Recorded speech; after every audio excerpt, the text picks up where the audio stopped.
right, the Schilling Show continues here. It's a Wild Wednesday edition of the program. In studio, Brian Lambert. The topic is Charlottesville injustice. And if the name sounds familiar, well, he's been in the news, and we're going to give a little bit of a recount of what's taken place over the past couple of years here in Charlottesville, and then what I think really is a grave injustice that's being perpetrated here in the city, and the system, in my opinion, has failed miserably. Brian, welcome. Thank you so much for joining us today. Thanks for having me. I'm going to call you right up to that microphone there so we can hear you well. All right, so you have been involved in protecting the monuments, and I'd just like for you to tell us why this has been important to you. Well, I mean, it's just the history of this area, I think, is really significant. I consider it to be the cradle of the Republic, really. Starting with Jefferson and then moving, with everything else that's taken place here in this area that's historically significant, as well as the heritage of the people in this area. Of course, I'm from Connecticut originally, so I don't really even have any skin in the game in terms of my heritage here. I don't really have any ties family wise, but I just feel like it's important to highlight history. And to, the way it's been denigrated and portrayed as these people were evil, I feel like they were standing up to a tyrannical government, and I feel like their cause was noble. And when you throw slavery into the mix, yes, by the end of the war, slavery was an issue, but I just feel like it's to portray that period solely as as slavery being the driving force behind the events of that time is just a false narrative. Brian, I come from California, so I don't have a dog in the game either, except that I don't like to see history destroyed. I see them doing it in California, in my former home, and I don't like seeing it here either. I think we need to be able to deal with the history honestly, but we don't destroy it or try to erase it. So you got involved in protecting these monuments. You also were arrested and charged, and maybe you could tell us what was the circumstance. We don't have to get into it deeply, but what were the charges and what was the circumstance? Your arrest, and you were arrested with another person as well, with Chris. After the council took their illegal vote to remove the monuments, they took it a step further and they illegally covered the monuments with tarps. And so there was a period of time where myself, along with several other people, were removing those tarps in full view of the police. We were doing it in broad daylight. And we'd go up there with a copy of the statute in our hand and show it to the police. And it's like, these tarps are illegal. And they would stand by and watch. And eventually the city manager, which at that time was Maurice Jones, stepped in and arbitrarily decided that he was going to cover these tarps and put the fencing around the monuments and make it an issue where, if you crossed over that fencing, you were trespassing. So eventually it got to the point where they were getting us for trespassing. So you were arrested, and what were the charges? Do you remember the level of misdemeanor or felony charges that were put against you? No, there were no felony charges. Okay. Unfortunately, public intoxication was one of the charges. But you had a Class 1 misdemeanor. Was it destruction of property, or what were the charges? Well, there's kind of some confusion there because initially the way they were written, on the summons, was damage to monument.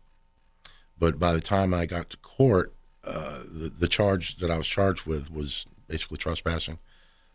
For the first charge, and then trespassing after having been forbidden to do so on the second charge. All right. You did, just to be clear, you didn't damage the monument. I mean, no. You were protecting the monument. No. So it sounds kind of ridiculous. But these were serious charges in that they carried jail time. Did you actually go to jail, and if so, for how long? I did. Initially, I was sentenced to 5 years with all but 8 months suspended. Mm-hmm. And of course, I appealed that. And Chris Wayne, another gentleman that was involved, Yes. I believe his initial sentence was 4 years with all but 5 months suspended. And so, of course, we appealed it. And then on appeal, we were actually offered a plea deal, and we turned it down. So we wound up going to jail. Ultimately, we both did, I think, 26 days. That was a serious interruption in your life. I mean, you're a guy who's out there doing work, and you weren't able to earn money during that time, and it was certainly not a pleasant situation, but okay, if the law is going to be applied equally. However, within the last week, there were 2 people who were charged with actually vandalizing the monuments, truly vandalizing them. Jesse Tobias Beard and Nicholas McCarthy Rivera was reported in the newspaper. And then the Commonwealth's attorney decided that he would give them a far lesser sentence, although as I understand, the charges that were leveled against them carried the same potential penalty as the ones that were levied against you. Maybe I'm incorrect about that. Do you know? Can you compare and contrast? Well, I mean, those were felony charges. So they were worse. They were worse. And they received, what was it, a 30-day suspended sentence? Yes. All right. So as someone who actually served time for removing an illegally placed tarp or trespassing, looking at someone who actually was accused of a felony and then got a far less sentence, what is your response to that? Well, I mean, these people, and there's a core group of people here in the area that are familiar to us, and they get away with it every time, and I think that it emboldens them with each instance to where eventually they're just going to feel like they're untouchable, and I think it's just going to escalate. They've already resorted to violence, and they've gotten away with that as well.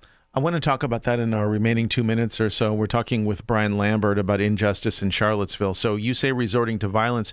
You were actually the subject of violence. Would you tell us what happened and then what was the court proceedings that followed? Well, back in August of last year, we had the Monument Guard going. We're basically, throughout the summer, we had volunteers up there basically from sundown to sunup every night throughout the summer. And that really bothered them. So they were a pretty constant presence, and they harassed us throughout that period. And it finally came to a head, and myself and another volunteer were assaulted.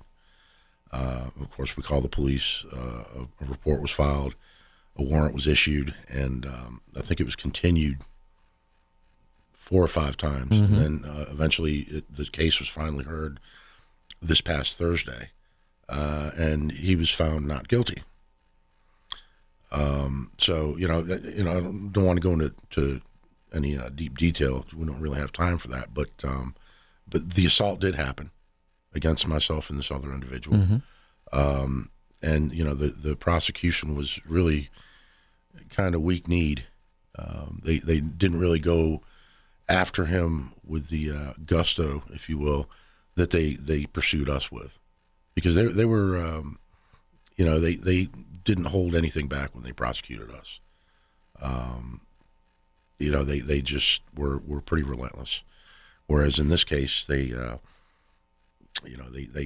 didn't put a whole lot of effort into prosecuting that case. I've got about a minute left to wrap it up. What would you like to convey to the listening audience about your opinions of what has transpired? You've certainly been at the center of it in different areas. Justice is dead here. It really is. When you have someone of a certain political persuasion, that they just relentlessly come after you, whereas on the other side of the coin, you have people that are openly and flagrantly breaking the law, and just continue to get away with it. And like I said, it can only escalate at this point.